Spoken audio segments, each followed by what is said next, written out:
Oh, I'm live. I didn't know.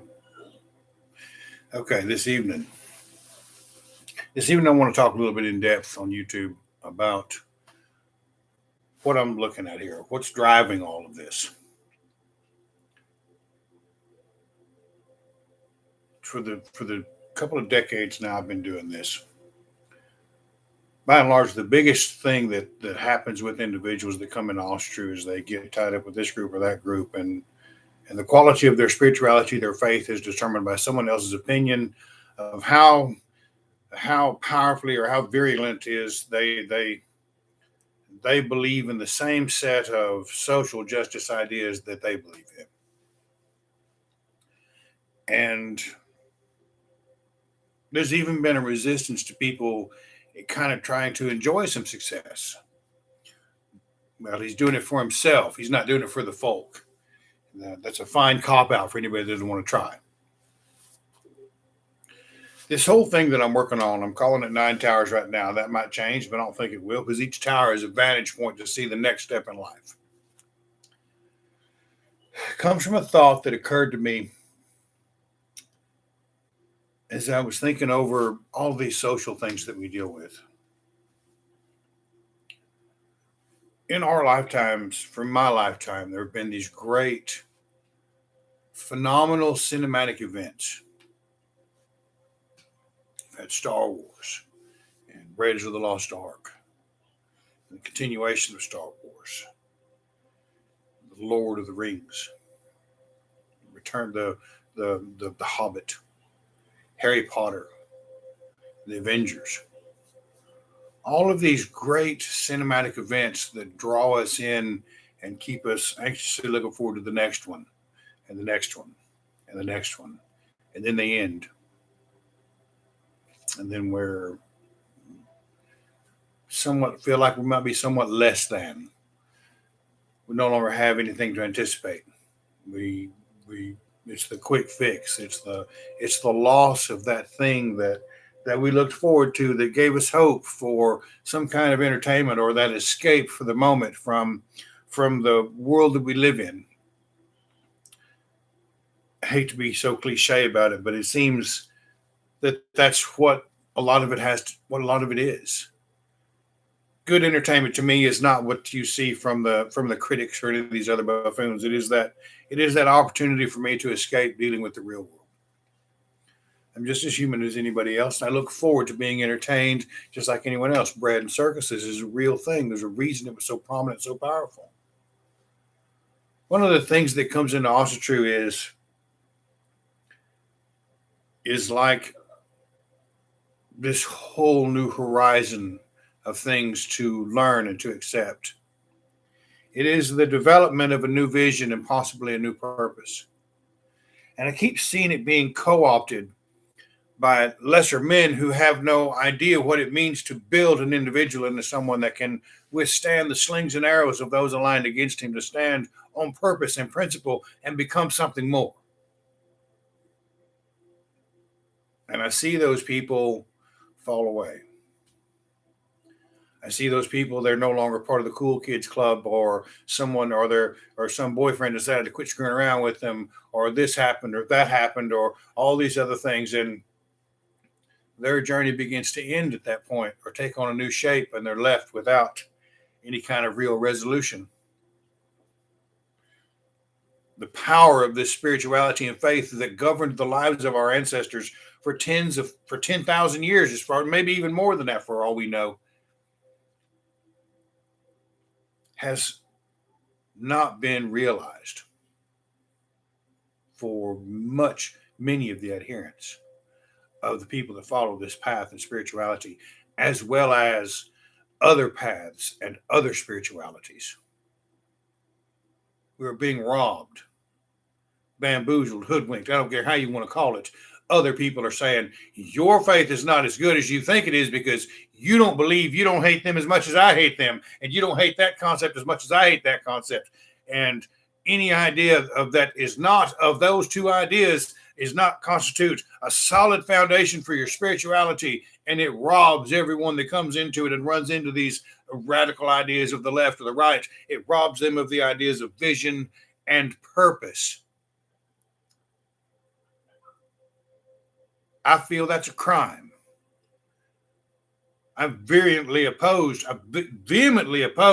those ideas that rob an individual of the foundations of their spirituality, that steal from them the ideas of vision and purpose for them to enjoy and create their own magnificent epic in their lives, so they can be talked about by their descendants and by their children and grandchildren and all down the line. And then when they die, the great line in the Lord of the Rings, I now go to sit in the company of my fathers, in whose company I shall feel no shame.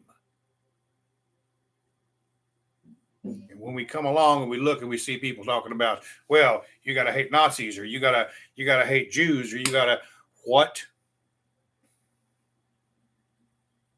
How dare you rob somebody of their vision and purpose with your small-minded nonsense? I aim to fix that. Am I the man to do it? Yep, because I've thought of it. We must provide that inspiring vision and that sense of purpose for those people that want to come along and demonstrate and justify that we do rightfully deserve a seat at the faith of the great world faiths. That we do have vision and purpose. And that purpose may simply be, as it says in the Valkyrie's prayer, grant us wisdom and goodly speech and healing hands lifelong. Holy shit, man. If you had that much of the power of your faith and spirituality that this offers, what else could you become? If you had that much of the faith that this offers, there's nothing you couldn't do to have wisdom and goodly speech and healing hands lifelong. The very power of everything that he says, it's encapsulated in the comments of that prayer.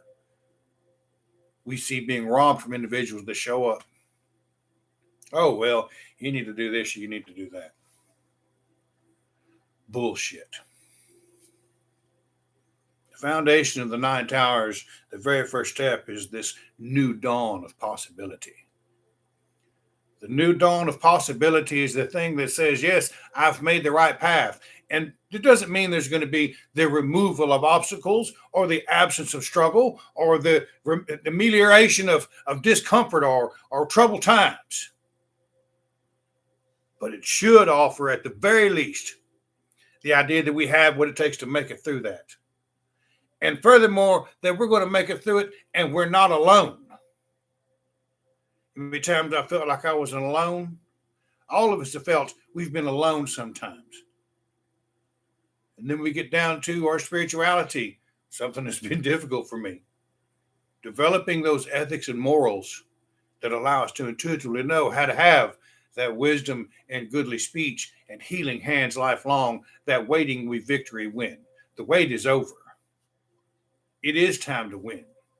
And there's going to people say, he's just doing it for himself. He's building himself. Let him say it.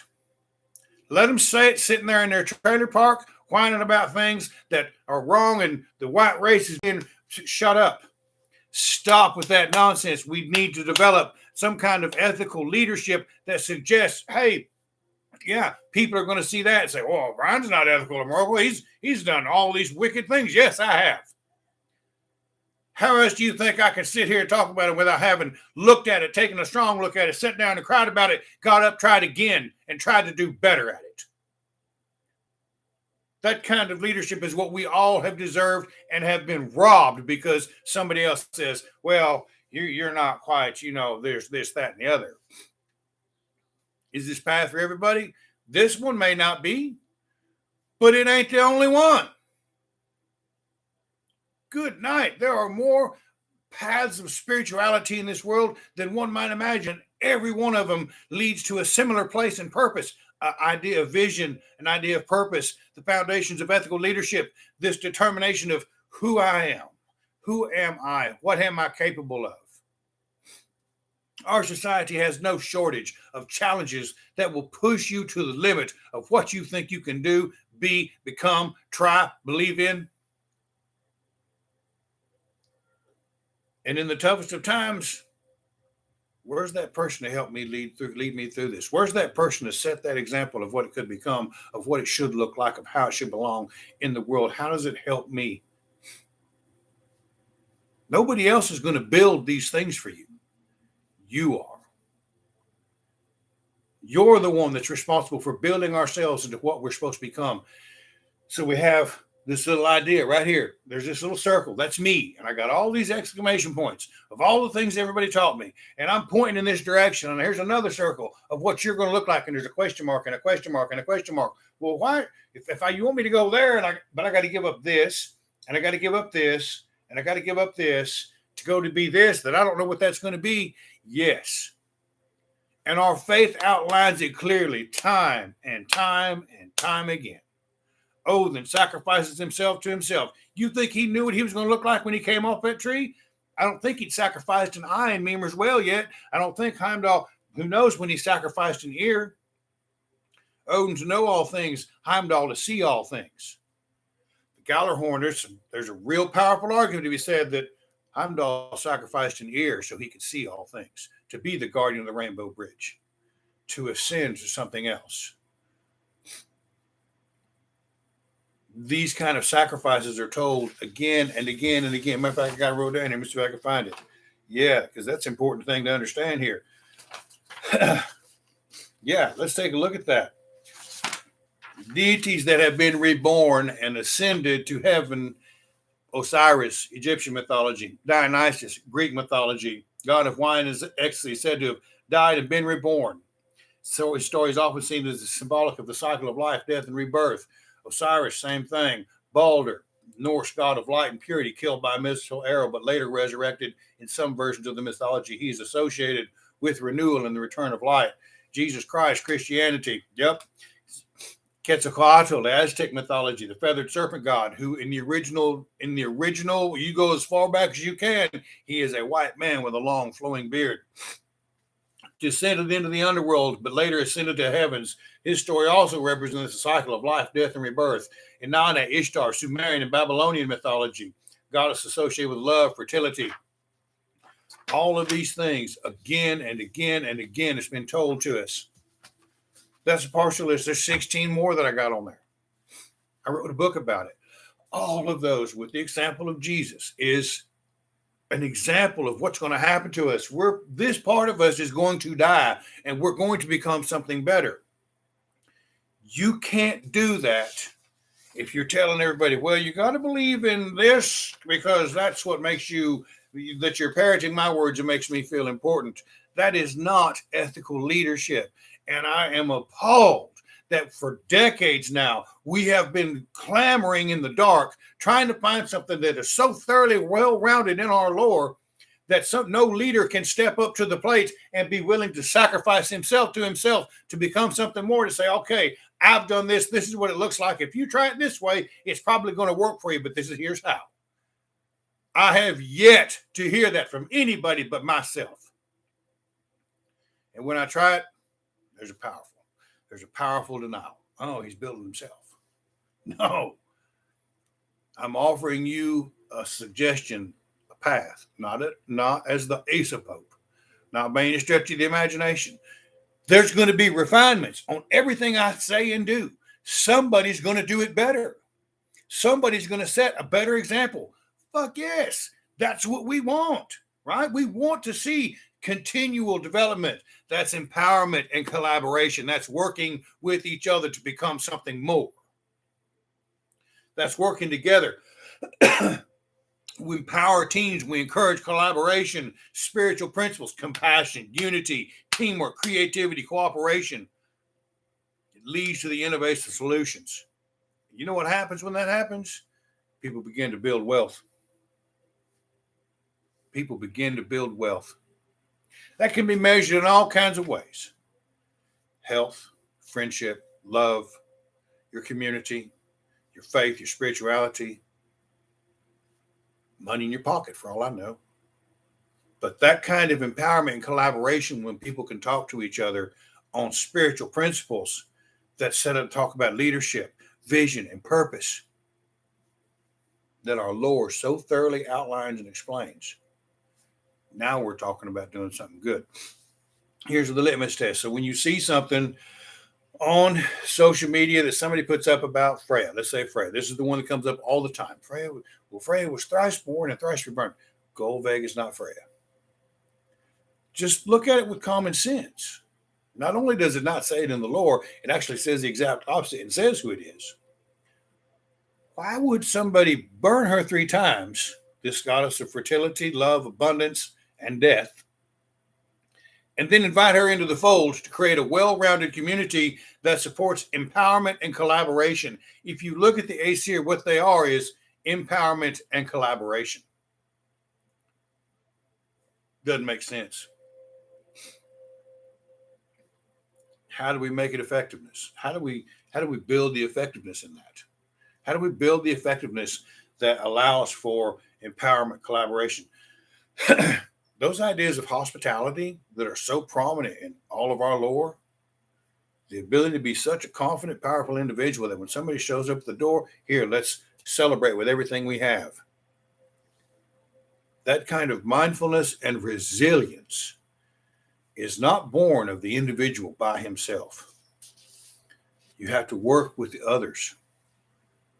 We have to figure out who we are. We got to get a position fix, right? Just like in the military. You don't want to call artillery on your position. You need to know where you are.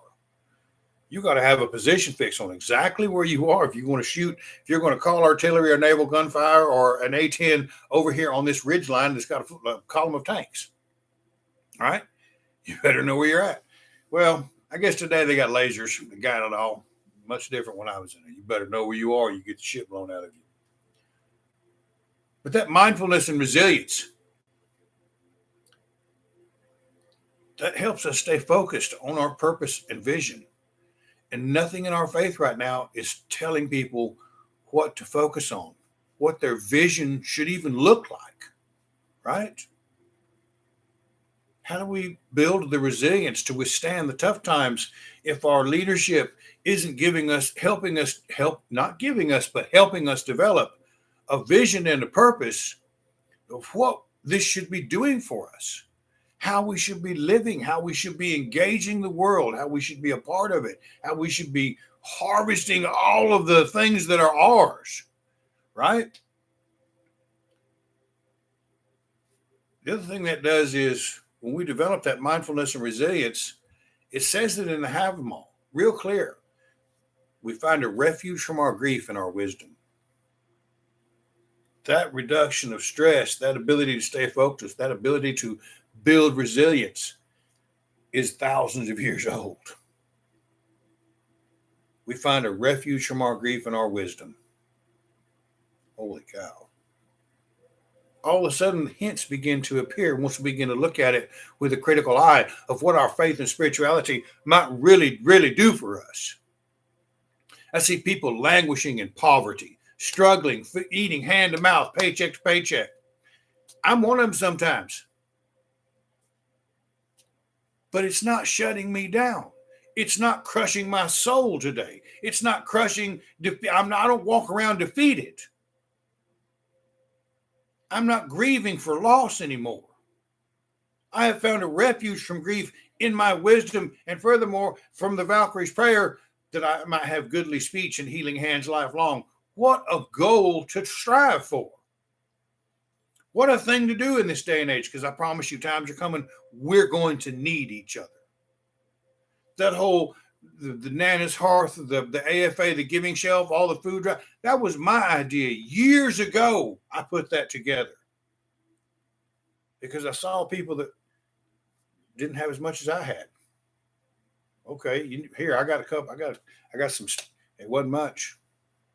I got some Spam, here's some beans, here's some eggs, here's some milk, here's some things that were donated, here's $25, here, I'll help pay your electric bill, and people all joined in on that.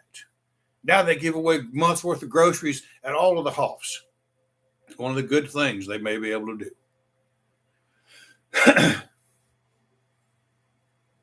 We've got to cultivate and demonstrate that we can navigate these challenges, uncertainties. And some of the best ways to do it is you got to have a little coin in your pocket. That may suck. People may not like that, but at some point, people need to look at it. I'm very proud of the fact that in a Fortune 100 company, I started at $12 an hour on the floor, and in 2 years, I was a production supervisor.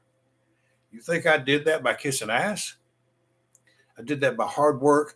And a real simple idea is I did what I said I was going to do. And I worked with the people around me. Whether I liked them or not was irrelevant. I was a part of a team, and I was a part of building a team. And I've done it for 30 years. And we're going to do it here. And that requires that integrity and transparency. Can't be doing something over here and then all of a sudden, oh, there's something sneaky going over here. That will never work. Of all the groups I've seen, every big group that jumps up, flashes the pan, draws all the attention and garners all the fame, and they're the hottest thing going, and they're really good, but now they're going to build money to build a Hoff, and they're going to do this, and they're going to do that. They haven't done anything to provide any kind of powerful spiritual guidance like I've been talking. Now all of a sudden they want to collect money to build a Hoff. We're going to build a great Hoff. We're going to do this. We're going to do that. It has a place, yes. But money is the one thing that has corrupted more of these organizations than anything else. Integrity and transparency. It is non-negotiable. Where'd that $5 go? Well, I used it to pay for postage to mail out this, and this individual that's in prison, or this person over here that's in recovery, that's in a treatment center. That needs to be known and published and printed. Those kind of things. Integrity is essential in everything that we do. And that's the thing, the honest thing that we do when no one's looking. But it's also one of the most difficult. What happens if I let go of that? For a lot of people, that's our security blanket. I'll just keep this to myself. Nobody needs to know about that. It's very difficult for an effective leader to do that. Got to let it go. Set that exclamation point, drop it out, go over here. Don't know what it's going to look like. But I promise you, if you have the courage to do that, to sacrifice yourself to yourself like Odin did on Yggdrasil, you will hear the songs of your ancestors. And you will pick up the runes, which are the path of life. The other thing that all that does is we begin to get things in perspective. A balance between material and spiritual goals. Do I really need a Louis Vuitton handbag? No. All right. Would it be nice to buy Shanae one? Yes. It really would. How does that jive with my spiritual goals? Well, kind of goes back to that integrity and transparency. Oh, that money's there. There's enough there to do that, but that needs to go something better. That needs to go to something bigger. That needs to go to something more than just giving the appearance of looking good and developing the think about it, guys. All of those great temples in all over the world, great, powerful temples. These ancient gods were not built for free. And we're not building them anymore. We're not even repairing the ones we have. I think the Greeks might be. Why not? Because there's a good bunch of us that are broke as shit. Right? We got a little money, probably got a 401k, got a nice car, got all the payments to go with it. We live in nice. My house is fairly well decorated. It's a opulent little apartment here. I love it. It ain't the best place in the world, but when you come in, you know you're comfortable. There's food in the refrigerator. There's food in the cabinets. How do we build something that allows us to build something to celebrate our spirituality and faith? Yeah. And hell, who knows? Tomorrow it might all end. We might get one good solar flare from the sun, and it's done, buddy. Within 30 days, 3/4 of the population is dead, and shit is on fire. Hell, let the food stamps not come in at the first of the month in any major metropolitan area, and you will see what that looks like. Damn right it is. It's the cycle. And here we are knowing that, and everybody kind of innately knows that. I'm sure men think about it every day more than women do, but everybody knows, okay, when? Now, if we're not set up to make it through next week, if we haven't developed integrity or transparency, and we haven't begun balancing material and spiritual goals, we're setting ourselves up for failure. Granted, you may go down swinging. What greater thing could happen? Go down swinging, right? But what about your family? The enormity of the responsibility of being a man in this world is no longer talked about. It's denied. It's ridiculed. But all of that, if we build it right and we do it right, and we've done all these other things right, and we've begun to build the crowd, the commonwealth of folk that we need to associate with, and we've been diligent in our acquisition of knowledge, our primary establishment should be a foundation where we can indulge in philanthropy and giving, of being generous. Isn't that what the Have 'em all suggests to us all the time? Deal well with a man in want. Hail to the giver. A stranger has come. Give him a seat by the fire. Right? Set him up for what he needs. The journey of Rig through the great-grandmother, the grandmother, and the mother and father. That great-grandmother, they had stuff on the floor, and they shared what they had. Same thing for every generation that Rig visited. They shared what they had. Back then, you never knew who came to the door. Today, you could have a lunatic or a serial murderer, so you better be double bad, right? But deal well with a man in want. You also need to understand that you got to have them all. Also says, make sure you have a handle on that door, or everybody will be coming in. But that's personal growth and development. That's where we continue to strive to improve ourselves. And I don't hear anybody talking about that. I hear lots of talk about we need to snap out Nazis, or we need to save the folk, or we need to do all these other things. I don't see many people talking about you need to grow into something. You need to develop into something. You need to continuously strive to improve yourself. Jim does a pretty good job of it. Paul does a pretty good job of it. Some others. Of building ourselves into stronger individuals capable of withstanding the rigors of what's happening right now and what may come. Right? Develop skills, qualities necessary. Build the wealth. That generational wealth is more than money. It is a great transference of memories, dreams, hopes, and ideals that past generations built a great world on. And it becomes our responsibility to do the same thing. It's very difficult to do it when we're not building all these other steps, when we're not developing all these other things. This is a privilege. It's a right of being a powerful individual. And all of these things make us a powerful individual. If our spirituality, if our faith in Asatru isn't giving us 2 feet to stand on and helping us build a life that others let them be envious. I want them to be envious. There should be some pressure on those around you to live up to the same standard. This is what it's got to be about. Have them all. The prince was the hardest working dude on the battlefield, and every warband leader that was behind him was doing his best to outdo the prince. They were all striving to become something better. That personal growth and development is hard because we've never quantified that within our spirituality, though it is throughout the entirety of our spirituality. Every story in there is talking about how somebody becomes better. All of them.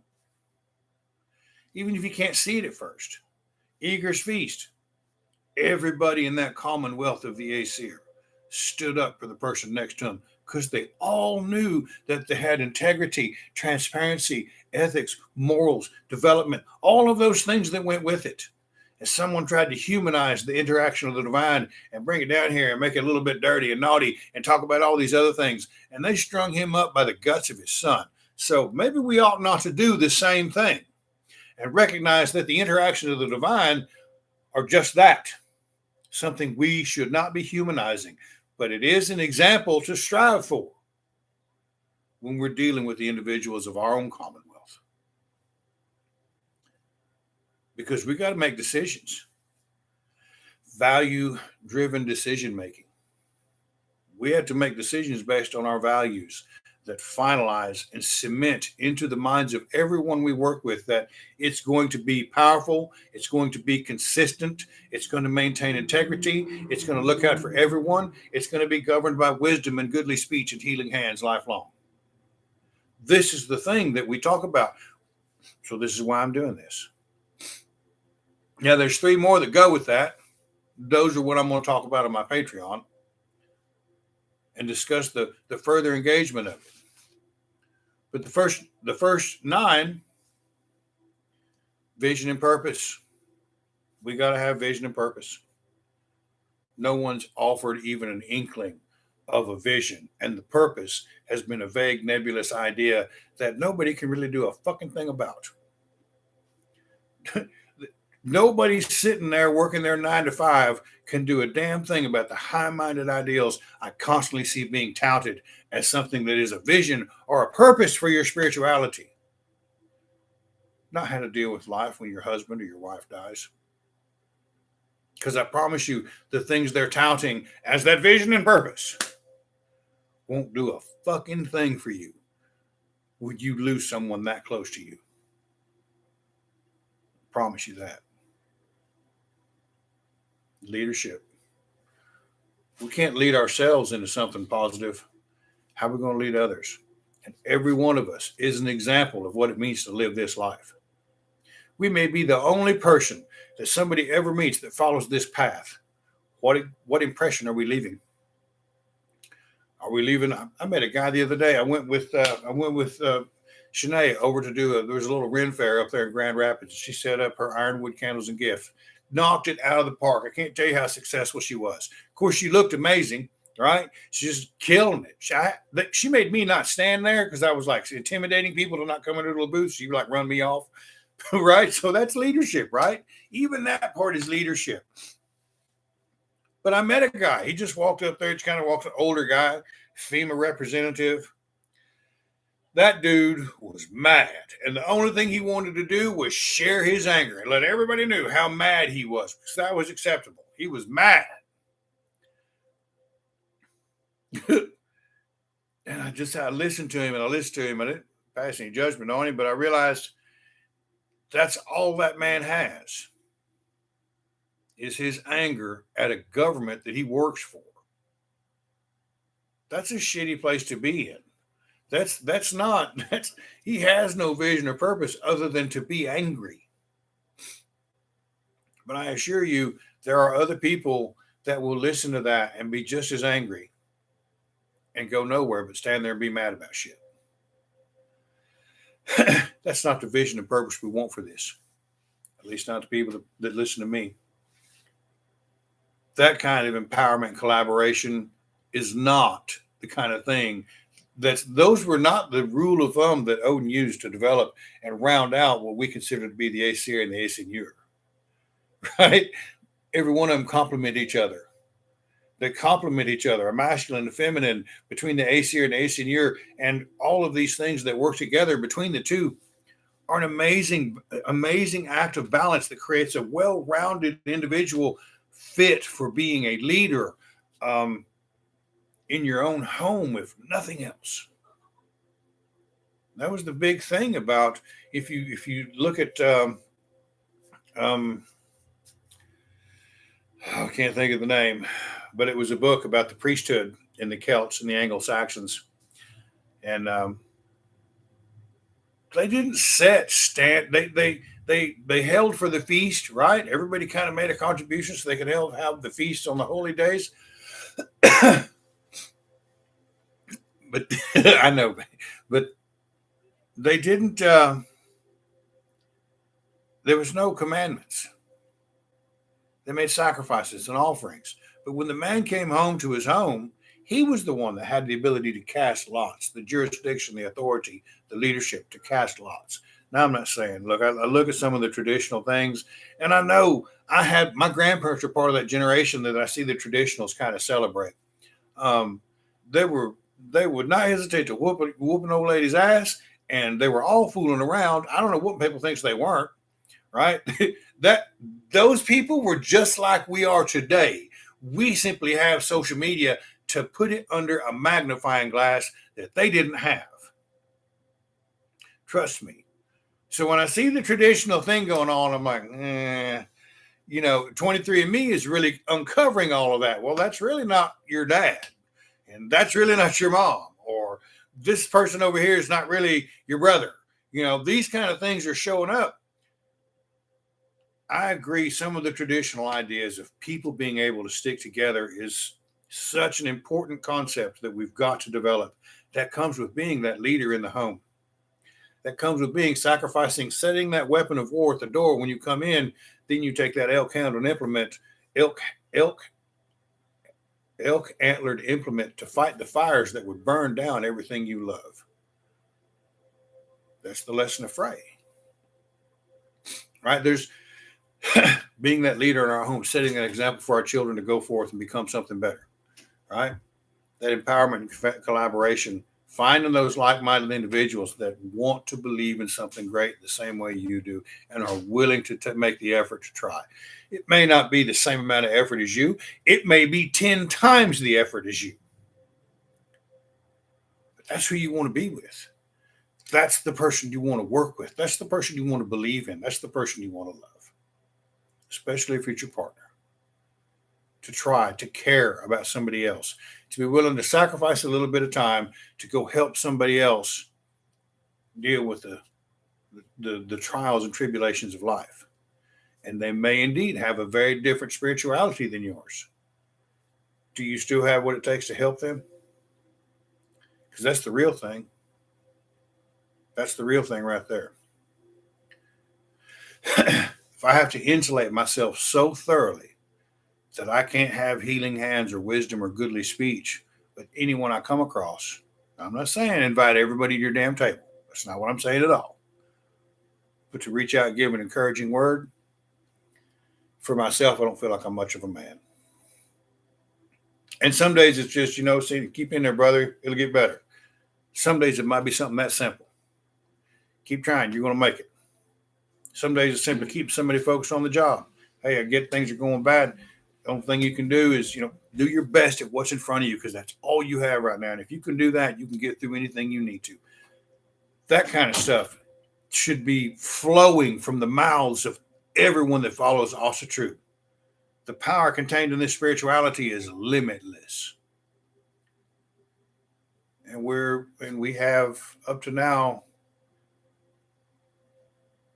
put barriers on our ability to successfully express and deal that and be the kind of people that other people want to know, right? Because these spiritual practices are what allow us to build the mindfulness and the resilience to continue on in life. Not everybody has that.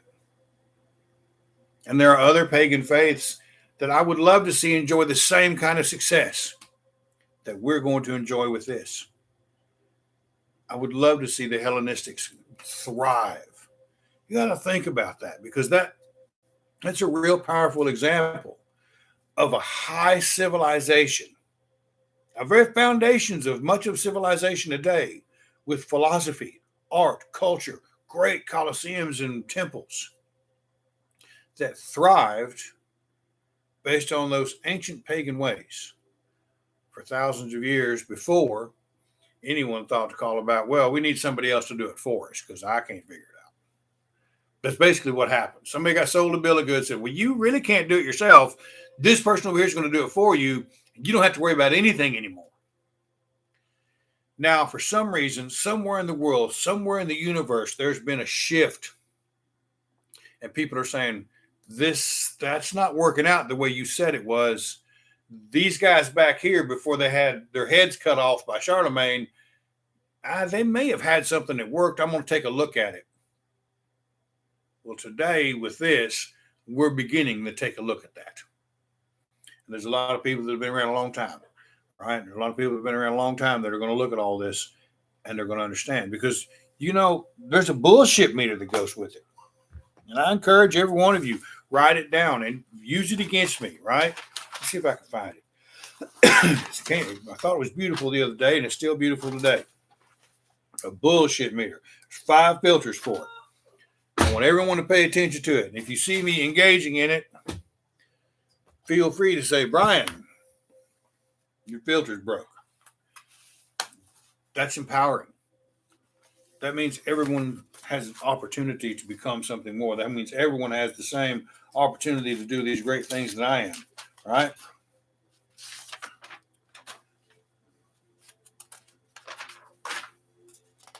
Maybe not. Number 1 is a hypocritical. Now, right off the bat, I'm going to tell you, some of the things that I talk about If you look at my past, yeah, I've had to learn from some very hard lessons. But there can be no deception. We can't afford to allow any of this stuff that we're trying to build together here to be hypocritical. We're going to do as we say. Can't be contradictory, right? If I'm sitting here telling you take all left turns, and then at the end of all of this, I say, well, wait a minute, we need to take one right turn. That people are going to bail on that right now. So that's bullshit meter number 2. Redundant. Is it succinct? Is it clear? Alan Watts tells a story about the sound of a gong. When you say the sound of a gong, it's not the sound of a gong, but it's the words of the sound of a gong. But in your mind, you hear sound of a gong. If I say house to you, you think of one house. If I say house twice, you think of, well, maybe you think of 2 houses. If I say house 3 times, you'll think of 3. But if I say house, house, house, house, house, house, house, house, house, that's all lost. So my challenge is not to be redundant, because I'm a redundant. I'm old, because sometimes we call it a senior moment. Ambiguous. It's got to be clear. There's no wiggle room. And for the life of me, if I look at all the stuff that I've looked at through the years, it's all ambiguous, high-minded ideals that don't promote any kind of growth or development. It's all been this ambiguous, high-minded ideal that bordered on the idea of hope, but ultimately capitulated so that we understood that we're really a victim. We just didn't know it. On the left and the right, they're both using it. And it has hamstrung our best efforts to build a faith we can be proud of. Dysfunctional. Is it dysfunctional? If you're a so let's say you're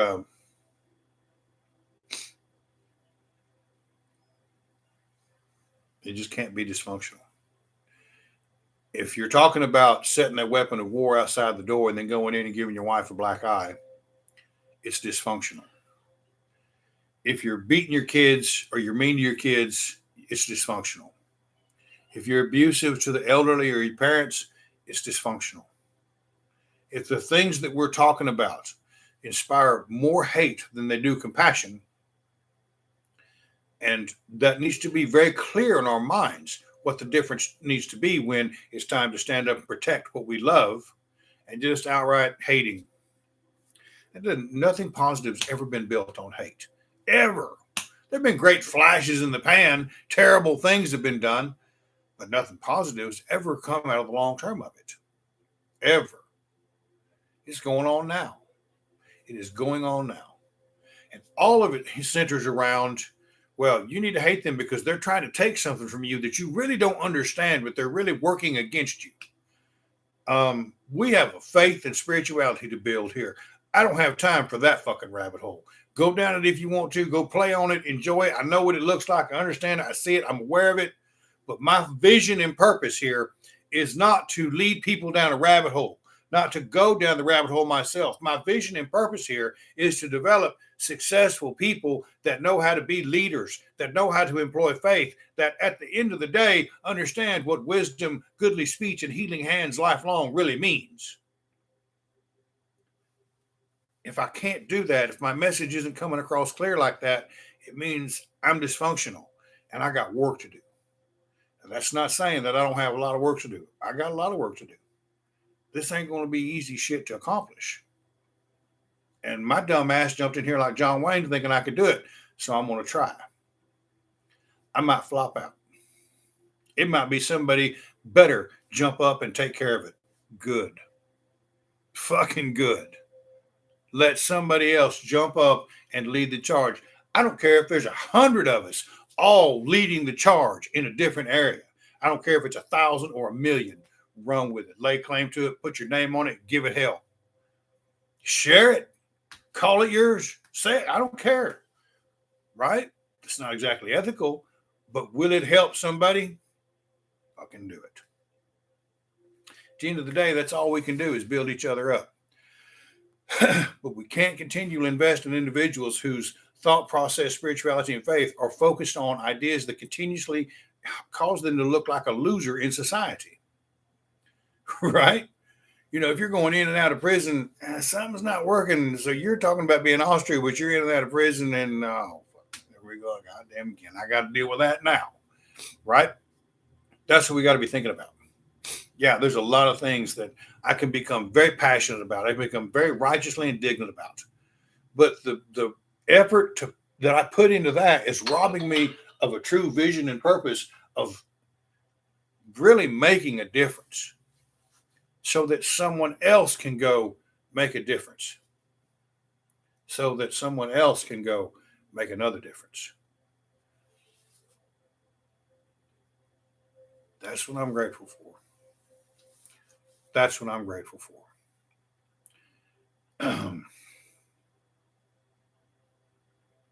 Yeah, to even have had that thought and the idea and the courage to pursue it, I'm grateful for that.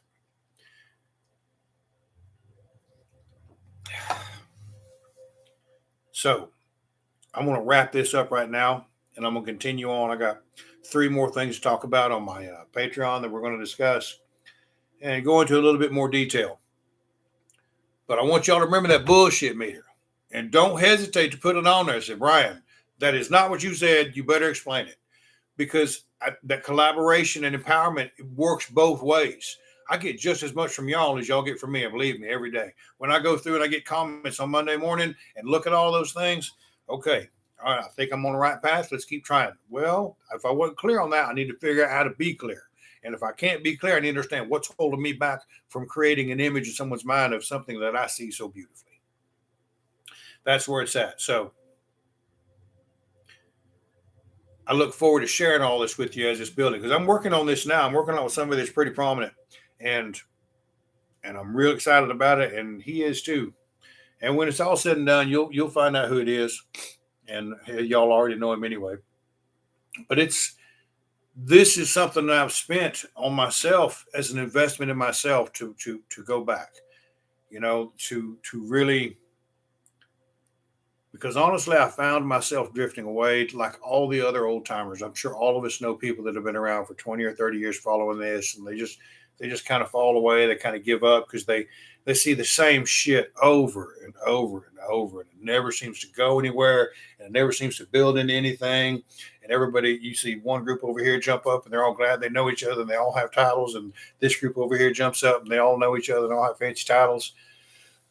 Freya lives in Spain for a reason. Right? I know a lot of old timers that just don't come around anymore because everybody's making up shit as they go along. And they're not being congruent with an idea that allows us to become something more. Everybody can be happy. I'm not trying to say you have to be happy in my way. All I'm saying is that I've got an idea here that I've used, and I've been very successful in my life. Another thing I'm grateful for.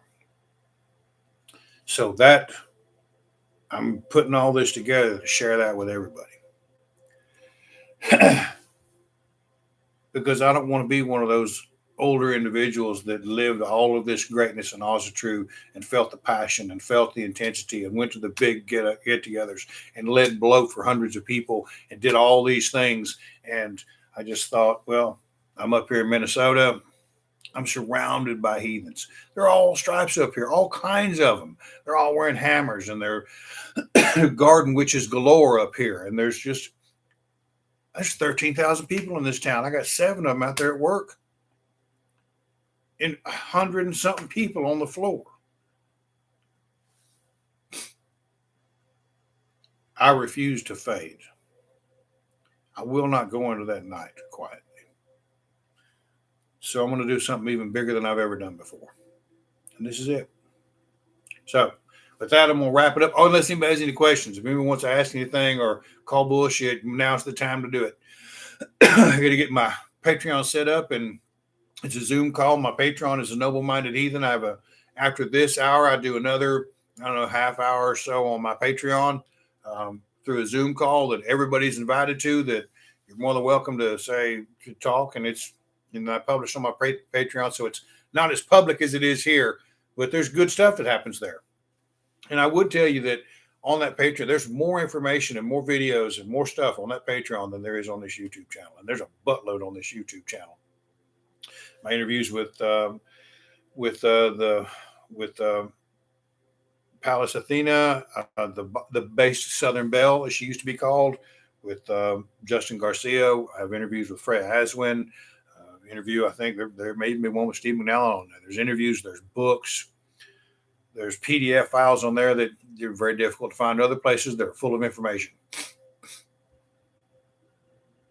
So anyway, I appreciate that, Jeremy. I really do. You've been around a long time. You've been around on this thing with me damn near from the beginning, ain't you?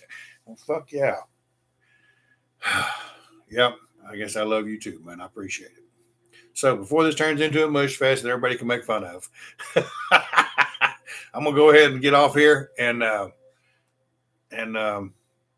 see you here in just a couple minutes on my Patreon. So tomorrow's Monday. Bear these things in mind. Pay attention to them. See what we can do with working on them. And I'll go into greater detail on every single one of them as we move forward, and we'll build this thing into something magnificent. And of course, members of the Patreon, this is all going to be a book too. And it's probably, I don't know what to call it yet. The title right now, the working title is something more, but from a really business standpoint, that's really not a very good title. But I'm going to cover all these different things, all these different ideas, people's thoughts, processes, the comparison, the high level view of how the similarities and the spiritualities, regardless of time, culture, or country, keep showing up. Because there's something very special about that in this journey. All right. I appreciate you all. Have a good night. And tomorrow's Monday. Grab it by the nose and whip its ass. Right?